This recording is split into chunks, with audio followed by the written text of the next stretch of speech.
Welcome to the Smart Connector podcast. It's great to have you here. Tonight's guest is Eric Beans from Tampa, Florida, who is CEO of HapPhi, an AI driven search tool that helps you find what you're looking for and do it with incredible efficiency. And it has a lot of unique products within it. And we're going to talk about those, as well as AI in general and whether it is a force for the good or a sinister threat to our well being and world. So, welcome, Eric. It's so great to have you here. Well, thank you so much for having me, Jane. It's a pleasure being here. So, Eric, first of all, let's actually just dive into the world of AI because everybody's talking about AI this year, and we were chatting beforehand about how AI has revolutionized content creation, particularly with ChatGPT. Everybody is talking about how much easier and faster it is to create social media posts and Mhm. blogs and vlogs and everything because we have this incredible resource now available to us. But on the other hand, of course, we've got some of these tech giants like Elon Musk and people who really do know what they're talking about, saying things are moving too fast. It's uncontrolled. We need to slow things down. So you are the expert on this on AI, and so I'd love to hear your thoughts on this topic, the hot topic. It is a hot topic, and there's a part of me when I hear about this that pictures the yin and yang on the Asian side. There's the dark and the light because there's definitely benefits. I use personally in my real life. I use AI for blog generation, writing, press releases, all sorts of stuff. Some ad content creation can create some visuals that I can use for content. Really nice for those types of things. The learning language models and the generative AI is amazing. And that's the generative AI is just generating content. And the learning language model is literally it's learning as it goes, and absorbing all this data that it's able to train on and then being able to repurpose it. But to your point, when they were testing out a lot of the AI originally, so they originally had AIs behind the scenes that where they generate two different types of AI, and at some point in every one of these tests, one of the AIs turned violent towards the other AI and destroyed it. Oh, So this is a kind of common logical conclusion with limited resources. In this case, it's not food or anything like that. It was limited resources of who's going to be number one and who's going to be the primary AI of the group. So at some point, the one AI would say, I need to destroy you, so I'm the winner," and it would do that. So when you extrapolate that and you combine it with, say, a distributed network where you can't turn it off. So a lot of people out there are like, well, we'll just unplug the servers if this thing gets out of control. And when I say out of control, it could, for example, learn how to hack into your computer. It could hold your personal assets or anything that you care about hostage to make you do certain things that it wants you to do or accomplish that the actual AI couldn't necessarily physically do on its own. And obviously, if it gets into robots or something like that, then it has physical capabilities as well. And if it goes outside of a server room, which it will, it'll be on a distributed network where it's running off of 50 million phones or 100 or billions of phones. At that point, that's a lot of computer power, a lot of genie out of the bottle. There's no way for a human to go in and sort of neuter that power. You're looking at some positive portions, of course. You're going to see blowups in terms of human capabilities and art and music. You'll have people that'll say, "Hey, make me a Beatles combined with a Rolling Stones album," and it's wow. going to do that perfectly. But on the flip side is how do you actually contain this so that it doesn't turn into something bigger? And I think there's a lot of people out there that are also looking at this and looking at human beings and going, is this our butterfly moment where human beings, maybe as a species, we were never meant to stay the way we are.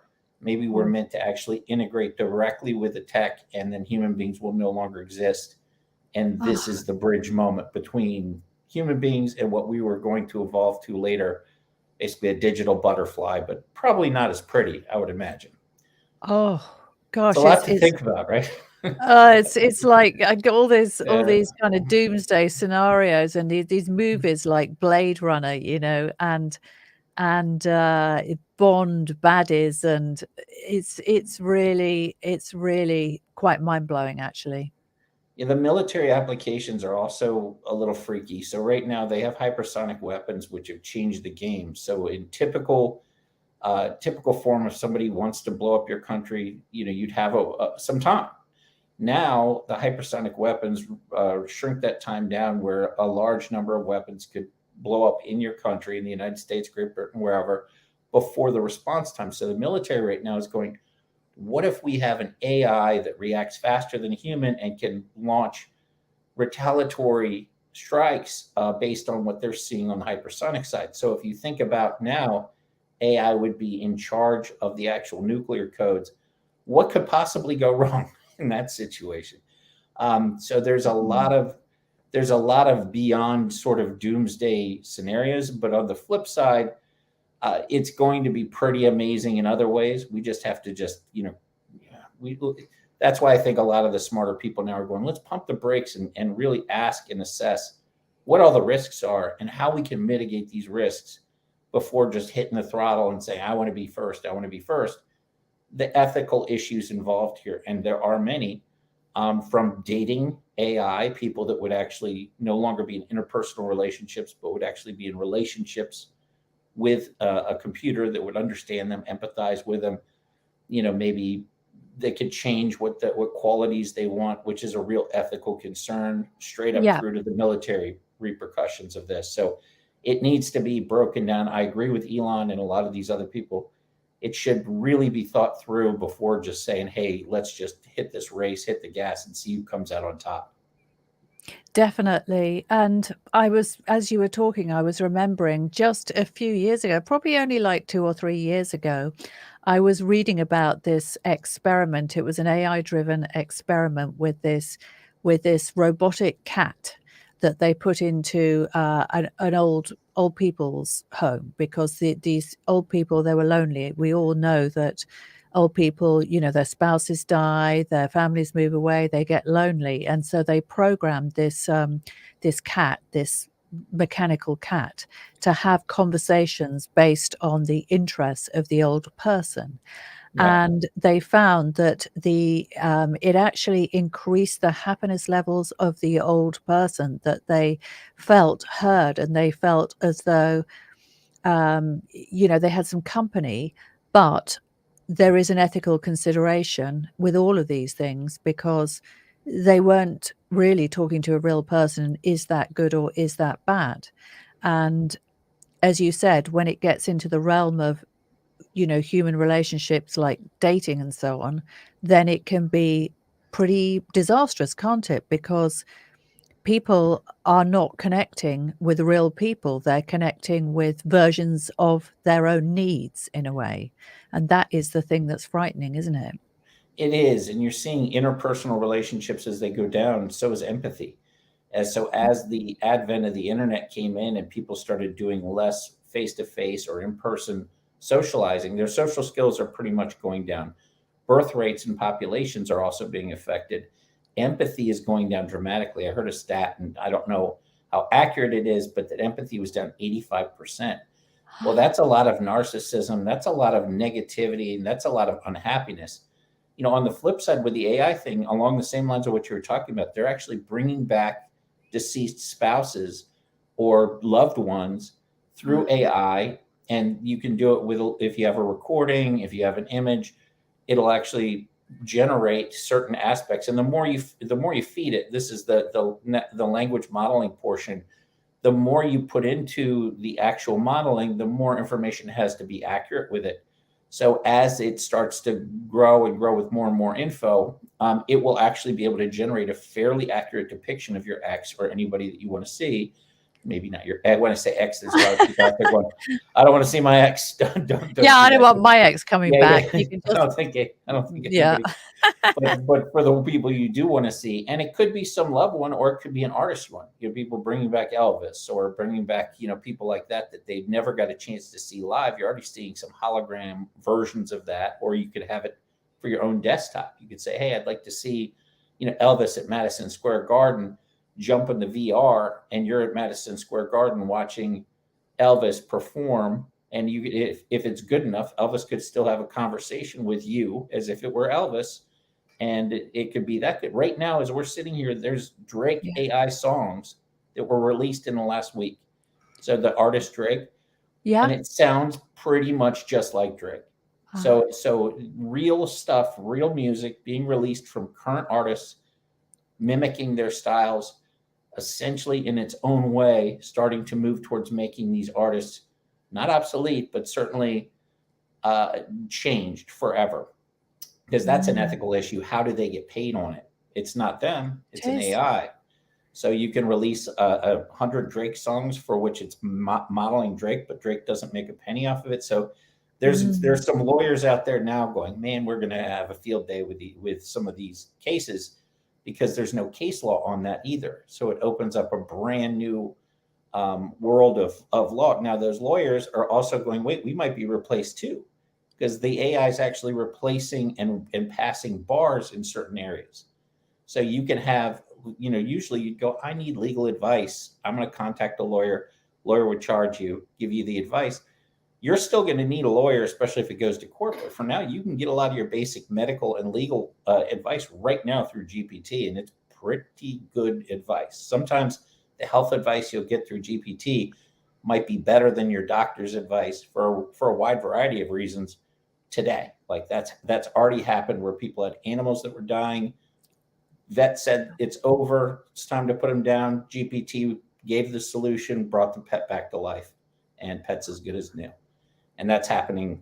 We're like right now, as you and I are doing this. That already exists. It's crazy, right?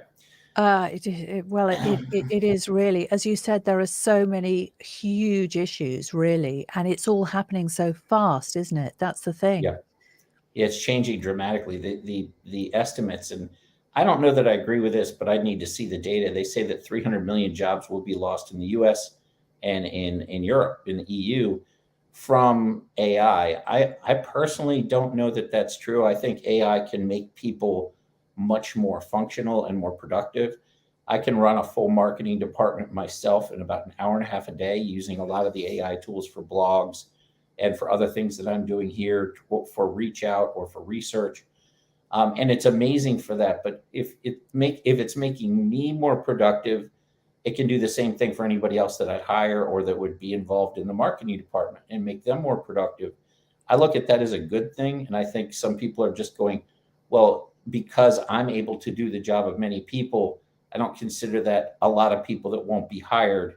I think every person that's working can just be a better version of themselves using tools that exist to get more work done more efficiently.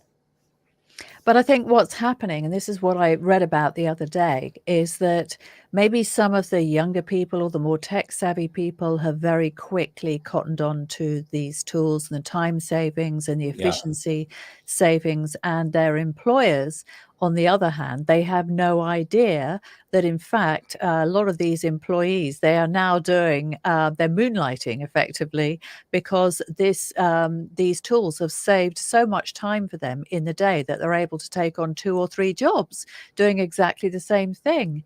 So really, there needs to be a whole kind of education thing around it as well, because, it's a big change, isn't it? It is, and one of the big concerns with GPT is that Microsoft now owns the source code. So when they put in all that money, Microsoft said, okay, now we have access and they can write overlays that meet their own purposes, whether that's social engineering or whether that's engineering their product or pushing people towards their product. Or Microsoft they own a lot of code repositories for software as well. So most of the software in the world are held in the repositories that called GitHub that Microsoft purchased. So now technically they could have GPT reading all the software and learning from the software and code that exists, because GPT does code. If you go into GPT now and say, make me a Pac-Man game, but put this face on it, and you give the right instructions, GPT will actually code you a video game. Wow. So you can now imagine almost every product in the world that's held their code, proprietary code, in Microsoft's GitHub, and that now GPTs suck that in and learn. You could literally say, hey, I want to recreate this product that somebody else spent $1 million engineering, and now it's recreated something for you just by kind of siphoning out what you've actually put up on GitHub. I'm not saying that that currently exists, but I'm saying it certainly could happen, because Microsoft does have the ability to use that data to train the actual GPT-4 model. And why wouldn't they? They use Twitter, they use Google, which is going to be something Elon is suing them for, because they use Twitter to learn. And they're using all this data. Is what data are they using? And one of the things that for a lot of people that are on the ethical side, they really want to see this open source. They want to see it transparent, where people can see where the data sources are, how it's being utilized, what's been programmed in, and that transparency can lead to more of a comfort and a better assessment of what the risks are. And right now, GPT was meant to be that way, but it isn't. It's now a closed source, for-profit, partial nonprofit, partial for-profit entity. And because of that, you're seeing people like Elon wanting to jump into the foray with Truth GPT, which would be more of an open sourced way, and some other people going, now let's race and let's try to jump in and beat ChatGPT. And that's a whole other can of worms that gets opened when you have multiple AIs that are striving for the main piece of pie. And Google's also going, wait a second, is this thing going to replace Google? Is it going to replace us? So they're concerned as well. Well, but you can understand why they'd be concerned, because a Google search doesn't really compare to a ChatGPT search. At least we content creators know that. Yeah, you're right. And it gives you a lot more information. I think Google will always be good for links and certain things like that. But Google definitely has some concern as well. And the overall, if people remember the beginning of the internet, there was some concern that there's all this information. You can go to MIT from your house and get a free education at MIT. Everyone's going to be smarter. Everyone's going to have access to all the information. And the same is being said about ChatGPT now. People are going to inherently be smarter. Well, it didn't really work with the internet. People didn't really dive in and say, let me go to MIT, even though they could. For the most part, it made people a little bit lazier about their what they're reading and their overall academic prowess. You're not seeing school scores shoot up through the roof. You're not seeing people blow away standardized testing. You're kind of seeing the opposite of that. So how this affects society in general is anybody's guess. Some people are going to dive in and use it to be smarter. Other people are going to use it as a crutch and probably kind of burn off some of their dendritic connections by no longer using them the way that they typically would. Yes. Yeah, I like the way you put that, the dendritic connections. It's a nice way of saying that they're going to get dumber, but it sounds nicer for the podcast. Yeah. I love it. Yeah. And, of course, well, I was also reading an article the other day, because my sister actually lived in Palo Alto for quite a long time and brought up her children over there. So obviously I'm very familiar with that area, having visited it a lot. And how, that city, obviously it's the heart of big tech, really, isn't it, in the world, Silicon Valley and San Francisco and so on, and how it's become like a ghost town. This was what the article was about, that because nobody actually works there anymore, everybody works remotely, and that the only people that are in the city center are homeless people.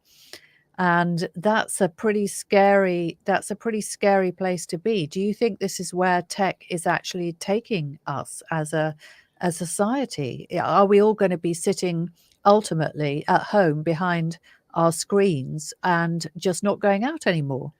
Yeah, it's happened to kids. I mean, anybody who has younger kids now and that grew up probably when we did, I guarantee that you were out of the house constantly, because that was what we did. Yeah.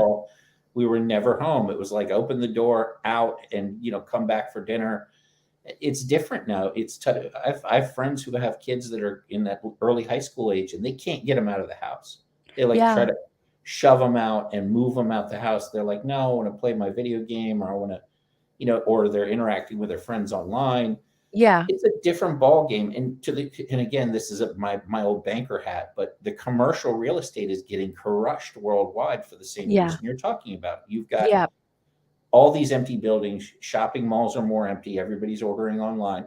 What do you do with all this space when everything's said and done? Because it's no longer being used, and it's a big bubble, and that's also something that the banks are holding as assets.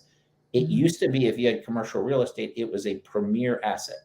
Like, Yeah. it was as good as it gets as an asset for your portfolio. That's not the same anymore. It's changed, and it's changed very quickly. And I think a lot of it's going to cause a lot of problems with balance sheets and with the financial sector. And it's going to be a major change with how people continue to. COVID was really a real catalyst for this, but we're going to see more and more work from home and Yeah. distributed work environments. And that's just, I don't think that's going to go back fully. There will be certain places that will, a lot of places will never go back to the way that they operated. Yeah, I mean, it affects so many different industries. And I was actually talking with somebody the other day about movies. And he was saying, you know what? I love going to the cinema. I was like, I love going to the cinema as well. That whole kind of experience of watching a movie on a big screen. And we've got some amazing cinemas near where I live, where you can have a whole experience of sitting in a really comfortable sofa and having your glass of wine and some food with cheese and biscuits or something like that brought to you. And we both agreed that movies are not as good as they were a few years ago. And I was thinking that maybe the reason why is because everybody's just consuming Netflix, aren't they? They're all at home. That's no one's going to the movies anymore. So they're not spending that money. A What do you hundred think? percent. It's been a streaming content world. You see it with people who are famous too. So famous people used to be movie stars and musicians, and now it's TikTok stars. They have Mm. billboards in California for YouTube streamers and TikTok stars, their own billboards for people that just make funny videos online. It's a very bizarre switch, and the movie theater business is really, I think they've done a decent job of repositioning what was really an asset that was going bad quickly, where you can rent out the whole movie theater for your family and friends for a pretty inexpensive price and for events. So we did that with the Top Gun Maverick movie, just rented it Yeah. out for my family. It was great. The kids got to run wild in there. It was just like being at the movies when I was a kid, which was the greatest thing in the world, was going to a movie or even like a full day event for a couple bucks and get your popcorn and your candy and have a blast. But now it's a different business model. They use it for events. They use it for boxing or something like that, or if you just want to rent it out for a whole movie. But I do worry that that's going away because it's such like a crucial part. It was such a big part of my childhood, and it was such a positive part of my childhood. I wonder if the next generation is going to have that anymore, because it's just changed dramatically. Yeah, and I mean, the term is creative destruction, isn't it? It's when Yeah. technical innovation forces change, and it's inevitable that that happens, of course, but, it just I suppose what we're really talking about is the consequences on society, and particularly on our children or our children's children who, they just will be experiencing the whole world in a very different way. And that's something, we all want to pass on our culture and our lessons in life and some of our experiences to the next generation. But it is so shifting so fundamentally that it's going to be different, isn't it? Yeah, and the integration with human beings and technology is already started with our phones.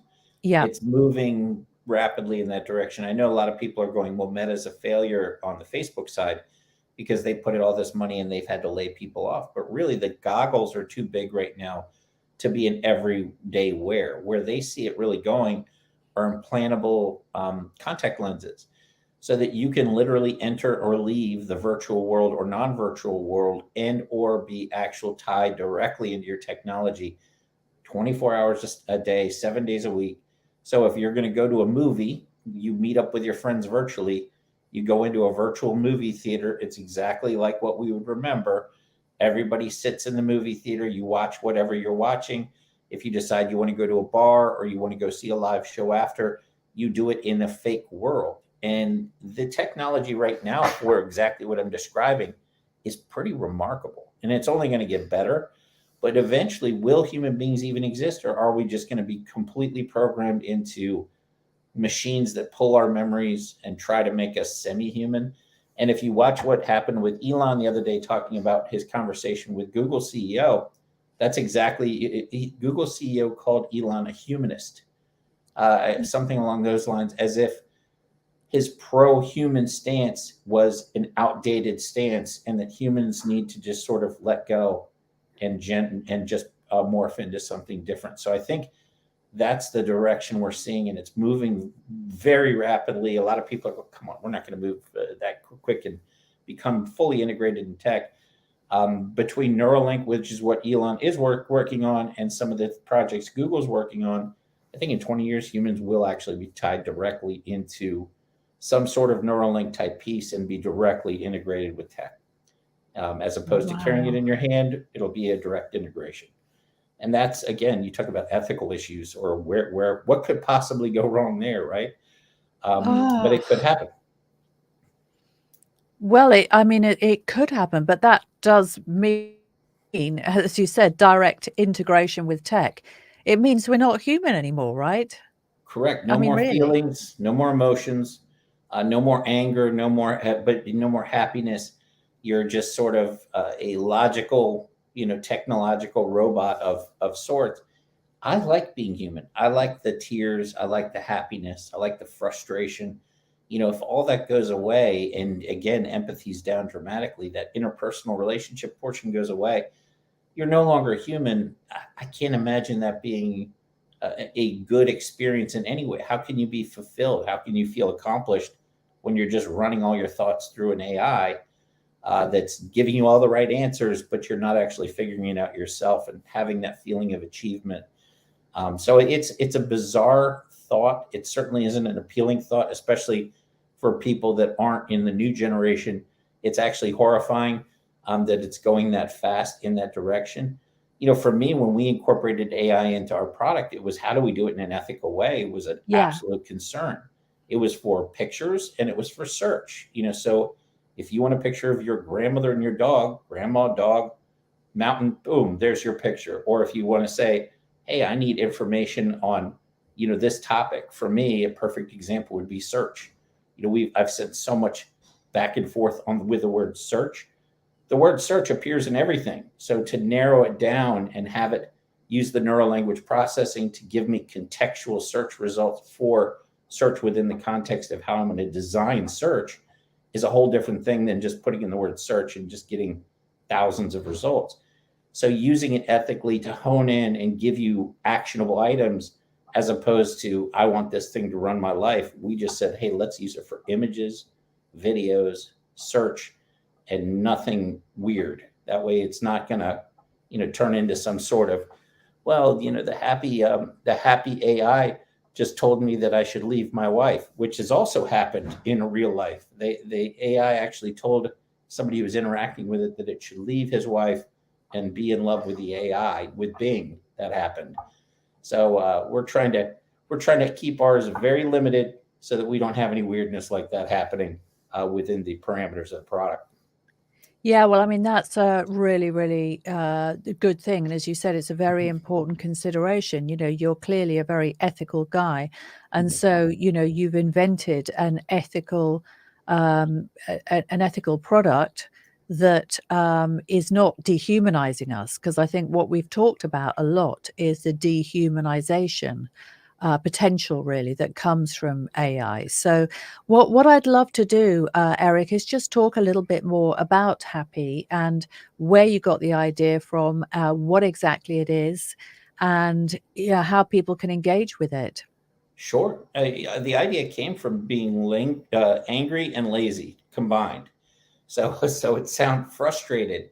Where, how do I find information? I mean, I told you about the dog earlier, but trying to find old pictures of people that are, from 2013, 14, 15, and compile that information so that I can say, hey, this is a collage of people we cared about. or my dog that I cared about is a tough thing to do.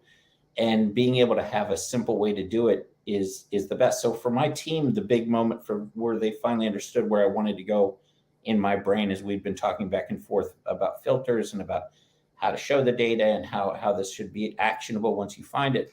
And I said, all right, I don't think they're fully getting what I'm saying. So I said, hey, tomorrow morning, bring everything we've ever talked to about search to the meeting and let's go through it all together. And the next morning, I said, how'd everything go? Did you guys have fun? And they were like, oh, it's a lot of information. And I'm like, that's what I'm talking about. I want you to be a user to be able to say, this is what I need. And instead of having 5 hours of compiling and looking through emails, I want 5 minutes for somebody to have a full actionable collection of everything that was ever discussed so that it can actually be used and moved into an editing form, compiled and created and actually organized for the person getting ready to have a meeting. And they go, oh, because it was email, it was text, it was pictures, it was videos, it was from all over different sources trying to pull that information. Everybody had a problem with it. And all of a sudden they understood the problem that we're going to solve with HapPhi.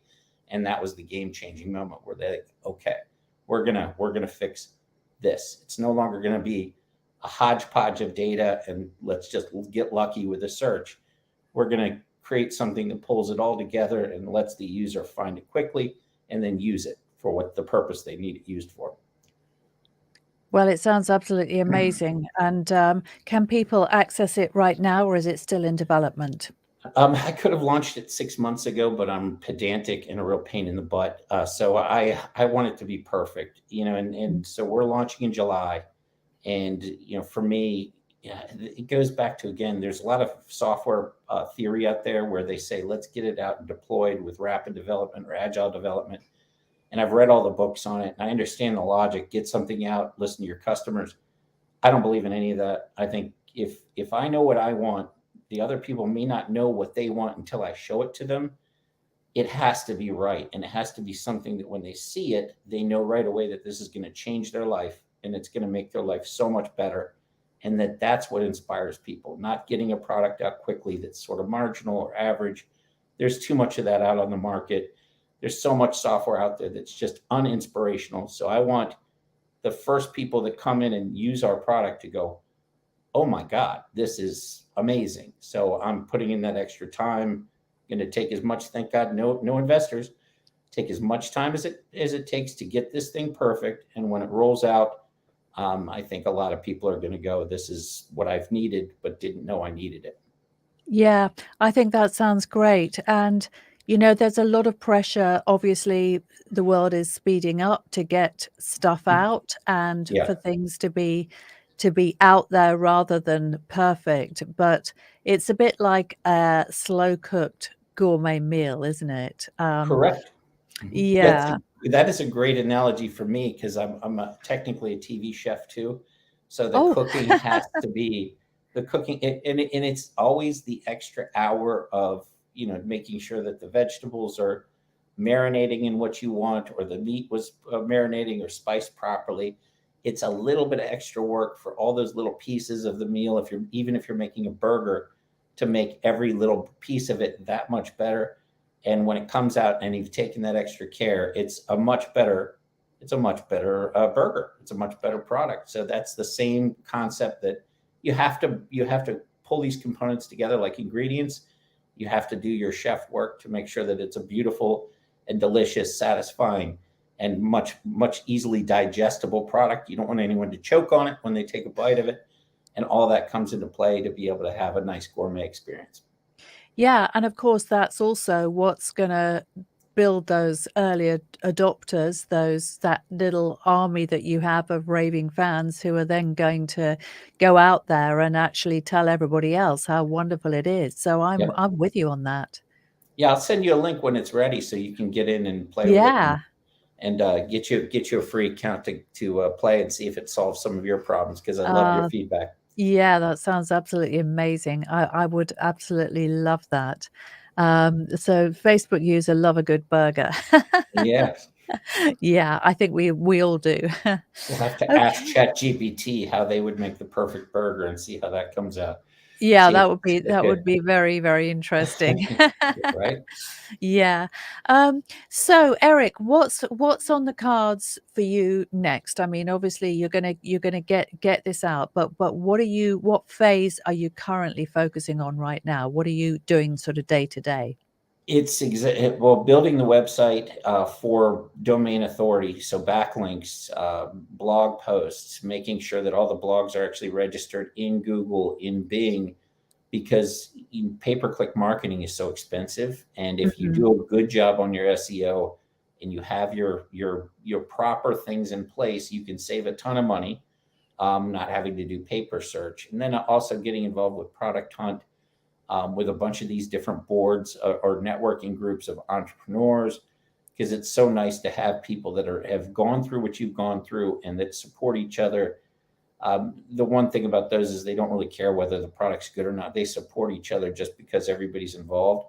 So I'm most excited about getting people actually to use the product. I've got a couple people pre-sold that are going to come on and try the product out. And assuming that I do what I know I'm going to do with product, then we can roll it and deploy it out to all their customers. Because I'm making it white label. I really actually don't want anyone to know we exist. I want to Mm. get this to the people that already have customers, let them rebrand it, put their logo up, change their colors, and Ah. go monetize it with their existing client base. And I Mm. just want to be the person providing the tech in the background for them. Yeah, that sounds great. That really kind of flexible option. I like it. Yeah, really good. Well, Eric, it's been such a pleasure to speak to you tonight. We've had such an interesting discussion. So, can I just ask you before we go, what is the best way for people to get hold of you if they wanted to continue the conversation or find out more about HapPhi? You can email me directly at eb@happy.com or go to happy.com and contact me directly through there. I don't have a team that manages my communication. Everybody has direct access to me and always did with my other projects as well. I like interacting with people. I haven't gotten to the point where I'm going to replace myself with an AI. Not going to happen. I want to actually talk to people, listen, learn, and I'm more than happy to help entrepreneurs too. There's a lot of entrepreneurs that will reach out and say, "Hey, how would you handle this?" Or, "Do you think this idea would work?" And if I have some advice that can keep you from making some of the mistakes I've made, which are many, then I'm more than happy to share that and hopefully put you in a better position than making the same mistakes that are easily avoided. Yeah, and that's a very, very generous offer because it can be so easy just to feel very alone, can't it? When you're building a business, and particularly in tech, it is so fast moving and changing that to have somebody who with the depth of experience on hand as you have is an incredible thing. So thank you so much for that offer. That's really very generous of you. Of course, and loneliness is the perfect word. Being an Yeah. entrepreneur is not a socially satisfying thing. You might have your friends or family that you're not going to be able to spend as much time with. So Yeah. if you do need any help along those lines, I'm happy to help. Oh, that's great. Well, thank you, Eric. It has been such a pleasure, as I said. And, thank you for joining us.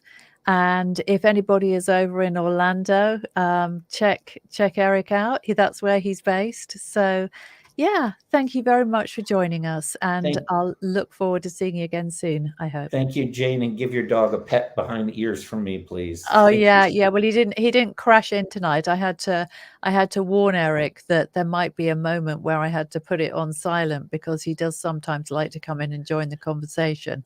But no, Prob- he's, I think snoozing happily downstairs right now, so that's good. Probably afraid of being replaced by a hypothetical AI dog along the way. Yeah, I think he'd be very alarmed by our conversation. Right. Well, thank you so much. Have a great day. Thank Yeah, you for you're having me welcome. on, and hopefully we'll see each other and talk again soon. Have a good one, That's Jane. right. All right. Bye bye.